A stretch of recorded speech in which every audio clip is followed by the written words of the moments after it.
What's going on? Woo. Sorry, I'm posting the link. No, that's Get perfectly off my phone fine. being a disrespectful guest right off the Not bat. at No, all. not even. So Clearly, we all have a lot going on in our laps where we end up having to text or maneuver something. A lot going on in our laps. Literal pause. Hey, he fits right in. I love it. Oh my I've been hanging out goodness. with Maddie Block, so you know the pauses are on point. Okay, so like when they first started hanging out with us, they're like, you guys say pause too much. And now they're constantly saying it too. I They love say it. The time. I was in a 4.5 hour car drive with them. That's Oh, like yeah, the main that's word I heard the true. whole time. Pause. Right? Pause. I couldn't say anything. It was just pause. I love that. So in this podcast, it's very conversational. Here and there, we'll ask like deep questions just to keep the conversations going. But sometimes people are good conversationalists that we don't have to, unless there's like the nerves or whatever. That's when we'll throw in the questions. So I do have some questions for those dry spells. But also, we already had a semi-podcast when we were setting everything up with 3J. So I think he's We've good. been talking. I think he's great. He's a part of T1. So let's get into that. Like how, like, this is all crazy because I remember you like hitting me up and being like, oh my gosh, like the support, like everything you guys do. And I was like, oh my gosh, this is so cool. This is so sweet. Like to hear the feedback, you know, from people on regards of like what you do in life is so amazing because it's like sometimes you forget just because it's a day-to-day thing and it's so like work, you know, so you just forget the impact that you're making. Yeah, for sure. And then I met you like in person at the NCJC festival that my sister works at, and I didn't recognize who you were, but it's crazy because my husband did. And he usually doesn't recognize anybody, so that was funny. That is dope. That It was funny funny to me because I always change my hair up. My hair is always different. So like that day I was wearing a do-rag for no reason. Like I didn't have braids in or anything. I just felt like wearing a do-rag. Just felt like wearing a do-rag. Yeah, so it was just one of them days, and so I pulled up and I didn't even think about it. I was like, yeah, this is not at all what I look like lately on social media with my curly mop on my hair. Like it was. Ooh, that's exciting. Well, me now, I was a whole dude yesterday, and then I'm gonna be a whole woman on Saturday. Yep. She said It's a whole woman, not a half, not a half, not like a quarter, the IMAs, we not were whole 2/4. women. That was day. so beautiful. That was so fun. I For felt real. so beautiful that day. Everybody was It was beautiful. awesome. Like They were absolutely celebrities. stunning. They came in suited and booted. I like It was cool because I was telling everyone who was there last year, like obviously I didn't get the chance to be there last year, but I was telling everyone this year, I was like, this is literally like the smallest that it's ever gonna be now. Literally. No, last year was, Literally. but that It's too. Well, crazy. yeah, but like each year, I'm saying year like is each the year is smallest. like the bare minimum that we Yeah. can go, and it's like you already know that there's ideas in Tone's head for next year. Oh, absolutely. Oh, my Absolutely. gosh. I have literal ideas, and I just want to be like, hey, what if we do this? What if we do Oh, this? yeah. You know, and that's one of the number one things I love about T1 and everything is that like everyone is so receptive to everyone's ideas. Oh yeah. Like the first thing that happened when I sat down with Silence and Tone and Courtney and Classic and Tevin was like the thing that like draw me to you guys is like when I asked them, they were like, yeah, if you want to do something, just ask. Like, just bring it up. that. Like, there's no idea that they're gonna go like, oh, like no, like unless it doesn't make sense. Yeah. But like they still like would be like, this is why it doesn't make sense. Maybe if we do it this Exactly. way, or maybe if we do it at this time, it would make They more make sense. it make sense. Yes. Yep. Yeah. 100%. Like sometimes I think as creative people we could be in the clouds sometimes because we're so excited and we have so gosh, much yeah. ideas.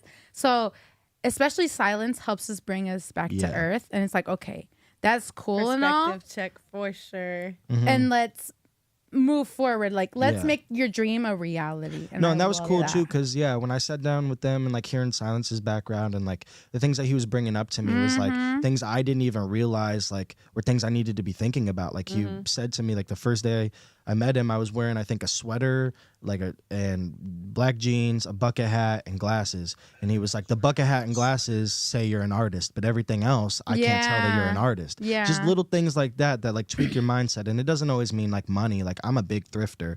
Yes, I you just have say- good style. Thank you. I appreciate. I literally cut the arms off this because it no longer fit me. This was my jacket from high school. Hey, I was just I like, screw it, love we'll make that. it my work. arm's too big for this. Yeah, now. swear to God, Ooh. you know how it is.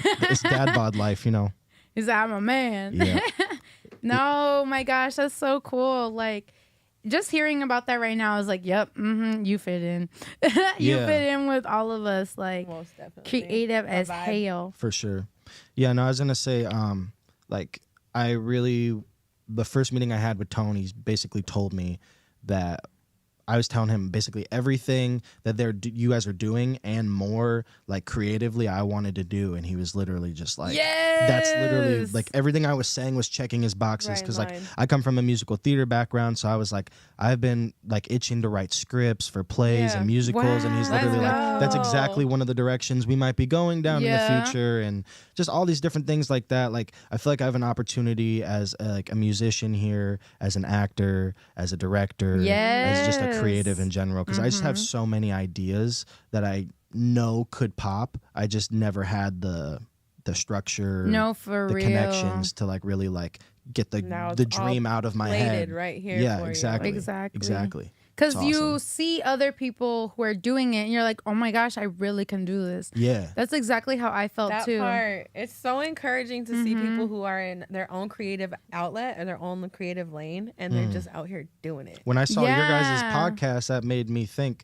oh, I could do a podcast. Yep. You know what I mean? Because like that's the other thing about it too, is like we all are so different. Yep. That like we can T1 can have 40 different podcasts and they can all be completely different, and we can all flourish. All blow up, and the more that like each individual blows up, the more that we all do. I was gonna say, honestly, the more people who start podcasts in under T1 is going to help all the T1 podcasts. Yeah. Because if one blows, then someone's going to be like, oh, that's under T1. Let me go look at these other podcasts. Exactly. Yeah. So like something that I do is like I'll credit in the description kind of like everyone in T1. Yeah. I'm trying to remember, do I still have that right now? But I do that for like whoever's on the podcast. Yeah. And that's also why I did want to have guests all the time, because it's like there's so much creative people who need to have that light, that need to have that. But also let's talk about it. Like let's just talk about our lives so that other people can relate to you. Now they relate to your music. Right. Because that's how I relate to artists. Like sometimes I won't even like an artist, like a big blow up artist, right? I won't even like their music until I watch a podcast. I'm like, oh my gosh, they're so dope. Makes them more personable. Yeah. So right. You can actually connect to other. I mean, you can connect to their music. Yeah. But it's like, depends on the artist. It does. It really does. And then if you get that like the personable aspect behind it, it's like, oh, that's why they created the music that they did. So it's like it kind of connects it more to a like nostalgic standpoint. I was gonna say, brain. I feel like a perfect example of that for me is Polo G. Like, so I've always liked Polo G. But then I watched an episode, I think it was of Rap Caviar or something like that. But basically, he was just talking about his life growing up. Found out he has bipolar disorder. Wow. And like suddenly his music made so much more sense to me, because he'll go from literally rapping about streets, robbing, thugging, all this stuff. The next thing he's rapping about is like how his heart's broken and how he's depressed and like how he's using drugs to cope. So it's just like literally like it made so much sense to me. Like that's how I felt when the Kanye West album about being I forget the title is, but the bipolar one, please excuse me, being bipolar or whatever it's called, I don't know. I wouldn't know. Yeah, I don't remember exactly what it's called, but like just different things like that. I'm like, oh, like I can hear like when there's something else going on like deeper in the music. And it just made sense to me, and it clicked to me being bipolar myself. So exactly. So that's, I think being an artist and a creative in general, doing entertainment is like the alter ego. And when you're able to do that and to fill in your alter ego, it becomes therapy. And I think it's so what's wrong beautiful. with me, because I don't have an alter ego, and maybe that's why I yes get so you do. Well, what? You don't know, because you're you. I would say it's throughout. I wouldn't say necessarily you're like, what? I wouldn't say it's necessarily always an alter ego, but I feel like we all have like a better version of ourselves. But not just that. I the way I think of alter ego is you stepping into your persona that you're just you. Or you step into your persona that you have to mask for certain reasons. See, that's something that I literally refuse to do at this point in my life, is mask or step into something that isn't me. Like if I do anything, I turn my energy up depending on where I'm at, because it's a safe place to do it. But it's still like a form of masking, because you're having to feel comfortable in certain situations. But it's okay to do that, because certain times we have to do that. Yeah, I wouldn't, like in a masking to me in my brain, it correlates to being or doing something that traditionally like I wouldn't do based on the surroundings, just to like protect myself. But in what I'm doing is I'm just not giving my all, like not all my energy to something. I'm more observant than I am outspoken. Like I just pick and choose like when I'm going to speak up compared to when I'm going to turn my voice down. So the way I think about masking is going to like neurodivergent. Like when you're neurodivergent, especially in women, it's harder to tell they're neurodivergent until they're older, because we learn how to mask so well. Yeah, I understand that. So that's how I mean it. Like you just kind of just do it out of realizing where you're at and the comfortability you need to be in, what sides of you that you can show. But in music, in artistry, you could just be, you don't have to do that. That's probably why I relate to it so hard. I was going to say, I would say like I kind of see a little bit of like both sides of what you guys were saying, because I feel like me, like, so I was adopted when I was 7. Yeah, exactly. And so I got taken away from my biological mother when I was about 3 or so, 3, 4. So basically being in the foster care system and in the system, and then like all the repercussions even after that when I was like adopted and stuff, like I was like basically a master manipulator in that sense, like masking, like chameleon. Like, yeah, because like I would learn like, I don't know, I just learned like, okay, if I lean into the whole me being sad and not having a family and all this stuff to certain people, I can get what I want. Or then like different things like that, or like I would be scared to open up, so I would really like show this one version of myself and then I really show another one. But I feel like as like I got into like music and just as I became an adult, as I like so I was adopted by white parents, and I am mixed myself. For clarification, I'm half black, a quarter Greek, and a quarter white. So when he throws out words when he's performing, I can say that. we can talk about it if you want, but no, yeah. So I was gonna say, so in that case scenario, I feel like it made it so that like I didn't really get exposed to a lot of African American culture growing up, especially being here in Iowa. Like, my parents don't have any black. I think they have one black friend, and he's like a cowboy. So he's like not the stereotypical black he's man. He's a Nas. So, yeah, so Marlboro man. Yeah, so I was gonna say I didn't really get to be around a lot of black people growing up until I met my best friend in high school, and basically through him, and like he kind of showed me how to be myself, how to. Basically, my best friend, who I credit to teaching me how to do me 100% and not care about what anyone else thinks. Because I used to be very, very worried about what everyone else thought about me. And I feel like through that and through also music, I've learned not to mask. And the opposite of masking, I feel like my music is 100% open. There's not a single thing in my songs I won't talk about. That's why I made a point. So my first song I released was Black Sheep. That's why I made a point. I love it. That's why I made a point to release that song first, because I haven't heard a single song from any person ever that's like a famous artist about being a foster kid, about being in the system, about the struggles of being mixed, about being mixed in a white area, about dealing with having a lot of family, because I have I know a lot of my biological family now. That's good. So it's like I have them and I have my adoptive family, but no one really understands me. Right. Like, none of them get me. Like my biological family, I feel as far as like who I am as a person, I relate to way more, just because I feel like so much of me was already developed and instilled because of the traumas I'd went through before I was adopted. So there was just certain things that I just couldn't.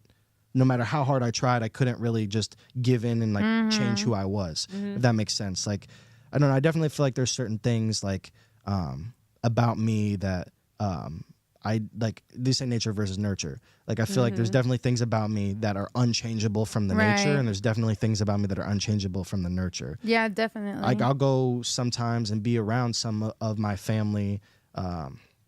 That don't your biological family? Yes. Yeah, that don't live the best lifestyles. And like I'm not afraid to talk to them about it. I'm not afraid to be like, what are you doing? Like, you know what I mean? I don't live the best lifestyle. I'm 23. I have 2 kids and I live in my parents' basement right now. But like, hey, but you got to start somewhere, you know? Yeah. And like the thing about it though is like, I'll never not take care of my kids. Like I'll never put myself in a position to not have them. Right. So it's just certain things like that, like on that side. And then on like the white side, like, you know, like I just remember certain things like, I get funny looks every time I go to Christmas and I have my hair done. Like, wow. And like they're going to look at me real funny this year because I got the starter locks now. So they're going to be judging me a lot. And I know that. But it's just like I learned not to care. Yeah. Educate them. It's just who I am. Take the opportunity if you haven't already. I've tried. I would say it's probably been a lifetime thing. Yeah, but it's just ignorance. I think it's just living in your own bubble. I think certain people have to almost give them a taste of what your life is like in order for them to truly grasp. Yeah. Most people don't have that empathy like up top. And they don't really correlate what life is like for somebody else. I feel like, and this goes for white and black people and Mexican people, Asian people, anybody, any culture. I feel like very, very, like if you're only exposed to your culture, you're inherently like prejudice. This is what I just talked about. Slightly racist sometimes. I say, like if you're only surrounded by in your own race, like prejudice very much so, and racist by default. Yeah, I know black people that don't like black people. That literally say that. They're like, I don't like hanging out with black people. I've heard that. Yeah. I know white people that only like hanging out with black people. I know white people that have only been around white people and would accidentally say 100 different racist things and not even know they were being racist. I know 100 different black people that will literally be like, I don't like white people. Like, I just don't like being around white people. They make me uncomfortable. It's like, you just can't live that way anymore. Yeah. There's too much everything now. Yeah, I feel like we talked about this in the last podcast, which I will have a reel coming out soon for it. But we talked about being something I've cultivated, I think that's the right word, over time. Because I always overanalyze and everything. And I realized being a Mexican, people are, just being a person of color, people are racist or prejudiced by default. And I state that sometimes people aren't racist, but they're being prejudiced because of what they were taught. But you can change that. It's up to you to change that and change your mentality. Because to be honest, at first when I was young, I grew up around a lot of white people. And so I really gravitated towards the black culture because that's a bigger, culture and like standpoint, or like not standpoint. I feel like there's more black people than there are Mexicans in the United States. So of course I'm gonna look towards that and like look up to it.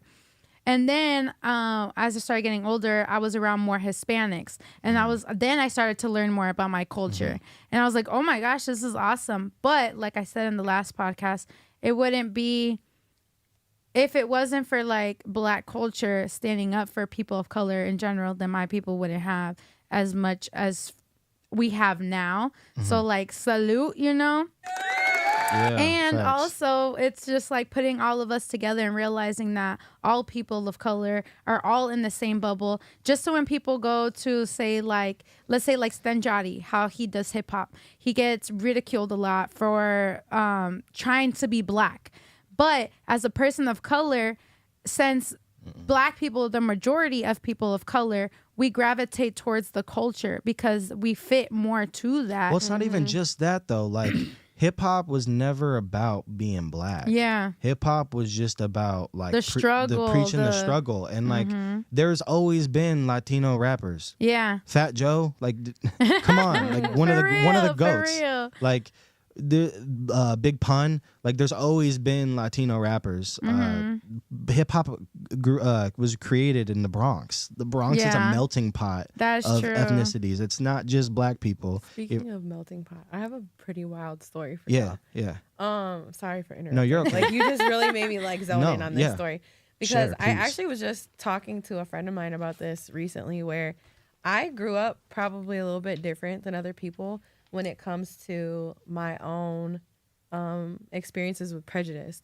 Because from, I would say, very, very, very young, probably newborn up until I was like 10, I was actually probably more Chapis's complexion and what I am now. When I got to be 11, all of a sudden I got like super sick. Still to this day, have no idea what was wrong. But I turned like about as white as a ghost. Like I was beyond pale. I didn't have any color to like any part of me. It was wild. I went super, super pale, and I could not hold color for anything. And it wasn't until about 3 years ago that I got my color back.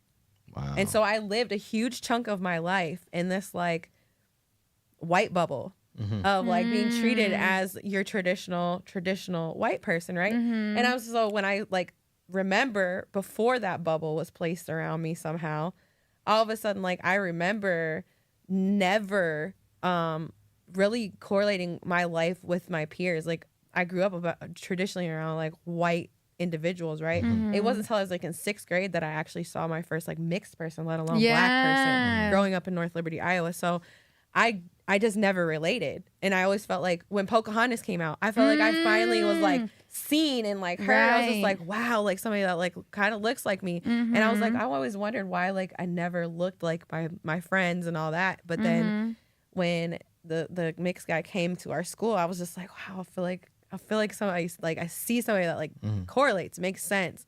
But then I lost my color, got sick, and then it wasn't until recently where I noticed like the uptick in people treating me different because I'm darker again. And I was like, what is that about? No, it is and I was crazy. like, at the same time, I understand it now because I'm older. But I was like, what the heck? No, it's wild. I remember when I was a kid, there was no one as light as me that was black. There was no one as light as me claiming to be black. And so when I go up to school and I'm saying I'm black, and be in mind, they like, think you're what's her name? What's that girl that went viral? Yeah. Nikki or Vicky? Yeah, yeah. No, there's like those people who like get in tanning beds and act like they're black. Part, yeah, but like, you could tell. I'm allergic to those, by the way. Here's a crazy part. So like I'll bring pictures. I can show you pictures of when I was like really young. For the next podcast. Yeah, when I was stay tuned. When I was when I was living in 4 Oaks, before I was adopted, they wouldn't cut your hair, so I had a big afro. So it was like it was pretty obvious I was a mixed kid, but I was still like pale. And then basically when I got adopted, my parents, I'm not meaning to shit on them, but basically until my senior year prom, I had never gotten my hair cut by a black person. Wow. It had always been a cost cutters. Oh, shoot. Yes, and so my parents had being white and being in their white bubble, they had no idea what they were doing to me. Yeah. And to this day, I still don't think they understand like the ridicule that I received. Yeah. And basically, when I was real young, to put it this way, I was like really bad with my anger issues. I had a really bad like swearing problem because I was surrounded by older kids in 4 Oaks, hearing what they'd say. So I had so much trauma that I didn't remember a lot of my past before that when I was at 4 Oaks. So I had no real recollection that I had black family. Therefore, I had no recollection that I was really black. Yeah. So when I got adopted, I didn't know I was black. What actually happened was like I would be a really good kid until I wasn't. Like basically, and now I know I'm bipolar, so it makes 100% sense. Yeah. But basically, when I'd have my triggers and I'd have my episodes, at that time it always came out in anger, throwing shit, biting people, putting holes in shit, and literally I would call my parents the N-word with the hard R.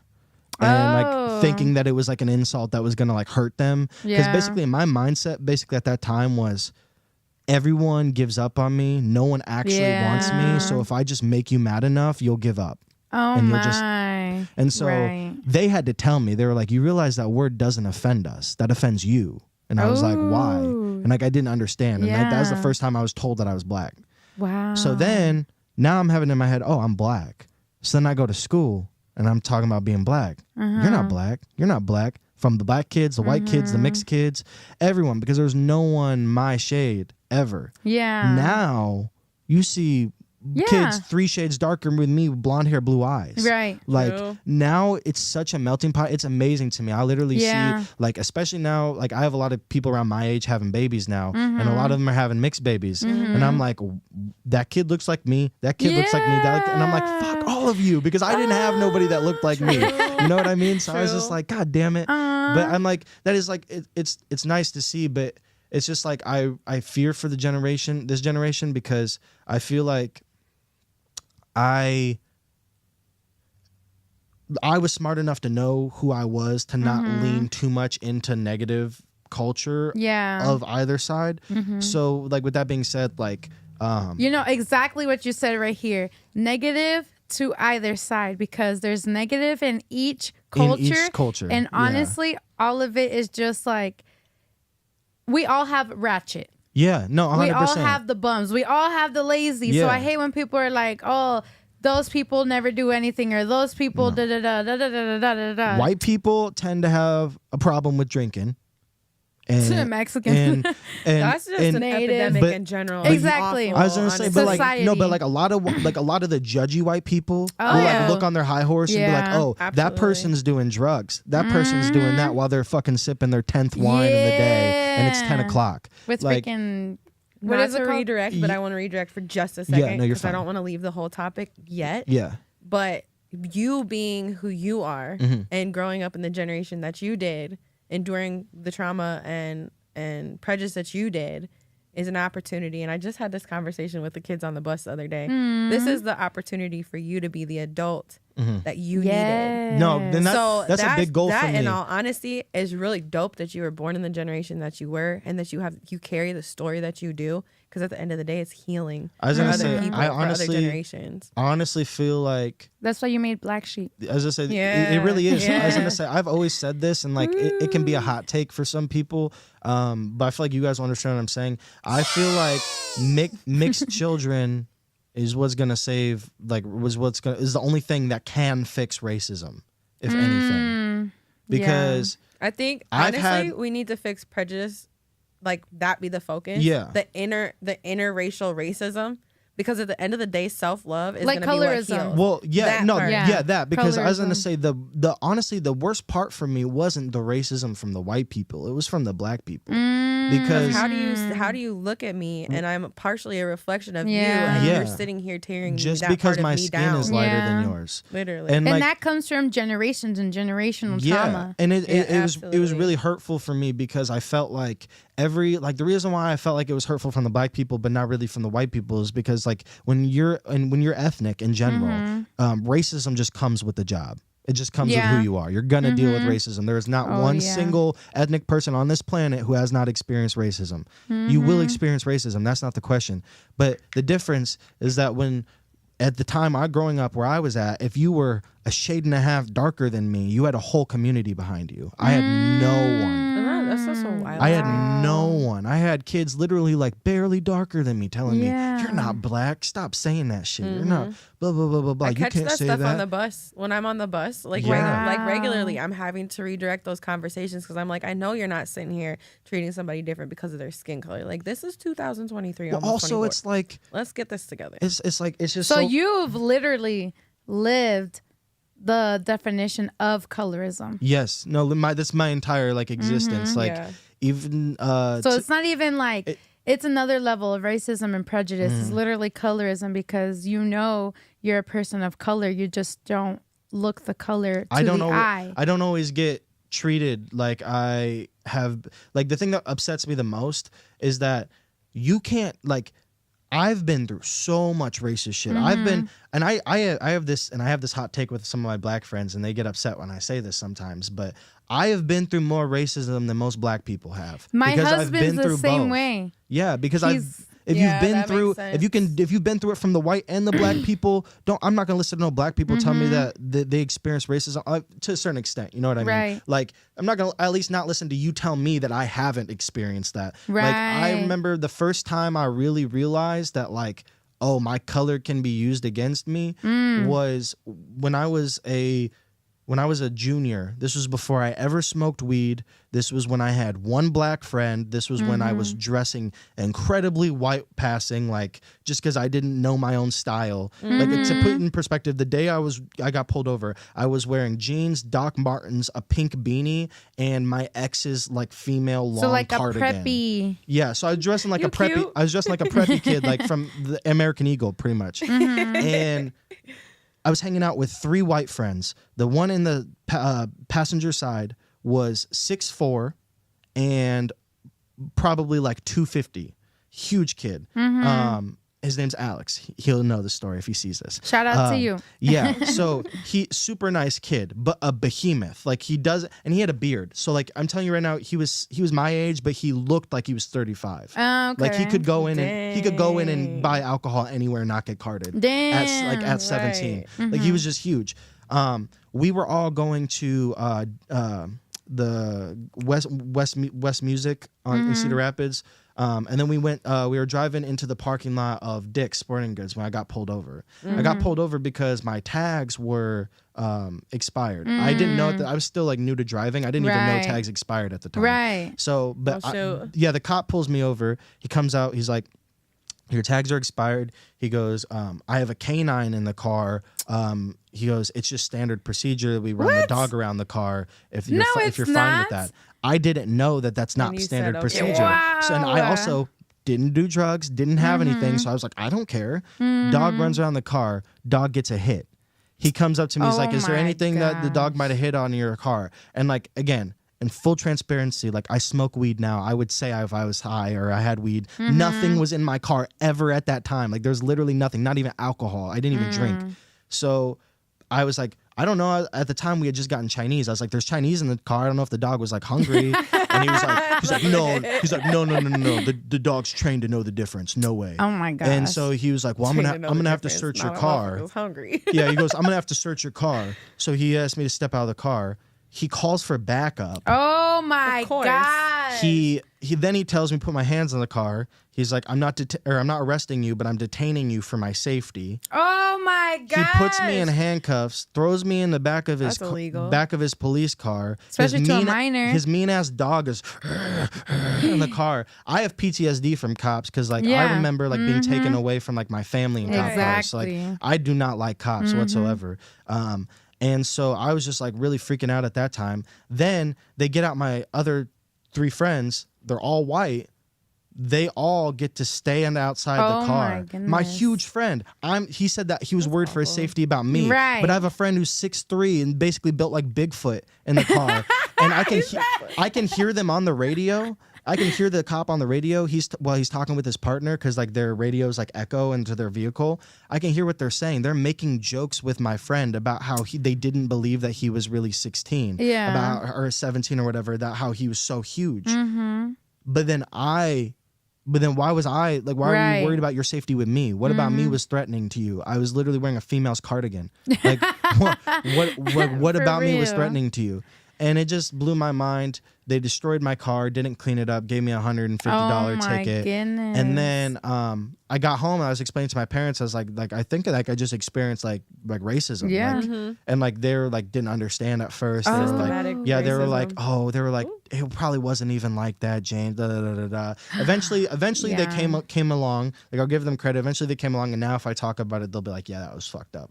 But like it to the point though, like when I went to school the next day, all 3 of my friends had told me that their parents said they couldn't ride in the car with me anymore. Wow. Because they were worried that like I had drugs in the car, and I'd never done drugs in the car. Oh my god. Because this cop made some bullshit up. I've had experienced that before with my kids. So we live in a really small town close to like kind of where you live. And my kids are the only like Hispanics there. And so one time randomly, my son comes home and he's super upset. And I go, what happened? Because I had just let him go spend time with his friend. And he's like, I don't want to talk about it. I was like, okay, I'll give him his space. He comes back out and he starts telling me everything. He goes, my friend's grandma, because the kid got adopted by his grandma, just said that I'm a bad influence. Or she apparently told the friend that my son was a bad influence. I was like, oh, hell no. For what? My kids are good. Yeah. Like, even if they're out of my sight, I trust them that they're going to end up telling me or what I've already instilled in them. Well, if there was a problem, you would have gotten a phone call. Exactly. If he had done something, it would have been, you need to correct your child. Yeah. Right. So instead, I called her and I was like, so what's this saying that like he can't hang out with my son? Oh, it's because they go too far. And I was like, okay, but at the end of the day, that's your grandchild's decision because we live a little further. And I guess his limit is like a block before the house. So I'm like, well, that's kind of messed up because you know that his friend lives a block a little further. So now they don't even hang out. Now my kid is beefing it with that kid. They go too far. He walks too far. That's the problem. Yeah. Like, oh, well, it's because I give him like this limit of like how many blocks he can have like friends or like where he can go. And I'm like, exactly right. Look at you. I've dealt with so much shit like that in my life. It's just so stupid. Like people will really try to come up with like any excuse. I've had people literally be racist to me, and then I call them out on it, and then they literally try to be like, "Oh, I thought you were white. I did like it did." Wow. What does that matter? Treat somebody with respect. Even worse. Like, what are you doing? Well, then it's just so that's how you are. It's purely insulting to me because it's like I've had people say things to me that I'm like, I know you wouldn't have said that to me if I was 2 shades darker. Like I know for a fact. Like I've always been like at parties with drunk white people, I've always been the tester for who wants to try to say nigga. Because they think they can get away with it for me. They think I won't do anything. Wow. I remember I have people who ask me to say it because they're like, you're not white. And I was just like, I'm white enough that I'm never going to say that. And I have black children. Why the hell would I sit here saying some stupid shit like that? Yeah. She even teaches her kids not to say it, and they're mixed. Yeah. And I say, like, for me, here's my relationship with the word. So for me, I say it when I'm around black friends that I like have that, like me and my best friend Devin, like he's like my brother. Like I've been kicked out of my parents' house. I've lived with his family. Like his family like asks to see my kids all the time. Like that's my brother. Like I'd die for him.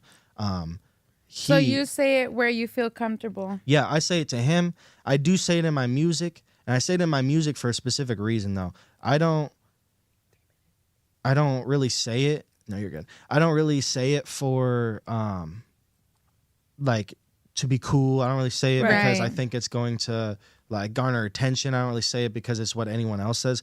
I say it to me because I'm not going to let anyone else try to tell me I can't say it anymore. Right. So for me it's like it's a power thing. You're owning it. Yeah, you're owning who you are. Yeah, because I dare someone for me to drop a song and for someone to try to tell me I can't say it to my face. Right. Like I dare you to try to have that argument with me because I've been through more racist shit than, again, most black people too. Not always, but around here, yeah. Because I think that is true. Light skins. My younger sister is light skin and my husband's light skin. And I'm telling you. Your sister is very light skinned. Yeah. And they both have had more racist experiences than I have. I was gonna say people probably look at them funny when they start speaking in Spanish. Yeah, or they'll talk about them in Spanish, like from Mexicans. They'll talk about them, thinking that they don't know what they're saying, and then they clap back. Yep. And my husband he works in construction. He just had a racist experience the other day, and I'm like, how do you get all these? Yeah. Like, and I not saying I want them, right? But like, I don't get it as much. And then there's times where I will even tell him like, but babe, you're white passing. Like, how do you do that? He's like, I don't know, but it happens to me and it pisses me off. Yeah. No, I've finally gotten to a point with myself where I'll correct people. I'll say something for sure. But yeah, he was at NCJC. She just said, how does he know I'm light skinned? But we're gonna round this up. This was such a good freaking podcast. Yep. We already know we're gonna have part 2, 3, 4, 5, 6, 7, 8 for sure. He's gonna be in here as our filler, just as well as Maddie Block is our filler. All of T1 are welcome any point in time. And we have lots to come. I'm already getting February booked out, so stay tuned for that. And I'm over here working. If you guys think I'm just at home doing nothing, I'm working. Nobody thinking that. Freaking sweeping, doing everything. Busy bodies. For real. Both of y'all. Both of y'all. No, both of y'all. Y'all be working hard. Y'all be making me feel like I need to get my hustle up. You know what I'm saying? Oh, well, I'm glad because that's how your circle should feel. Yeah. In my Drea voice. 100%. Yeah. Your circle should feel like you need not to like ever feel like you're not doing enough, but you should always feel motivated. Yeah, if you're like the best person at what you're doing in the room, you're in the wrong room. Exactly. Let's applause to that. Woo! Thank you so much, Thank you guys for 3J, for coming here. 100%. So love y'all. Let's go. Wait, before we turn off the live, tell us how to find you. Oh, yeah. So you can find me on Spotify, Apple Music, any of the main streaming platforms at just 3 and J. I just dropped an EP, 4 songs, all hip hop. But pretty soon I'm going to be switching it up and dropping some acoustic singer-songwriter stuff, showcasing why I was nominated for Alternative Artist of the Year this year. So yes, I love that. Let's get it. Let's get it. 3J.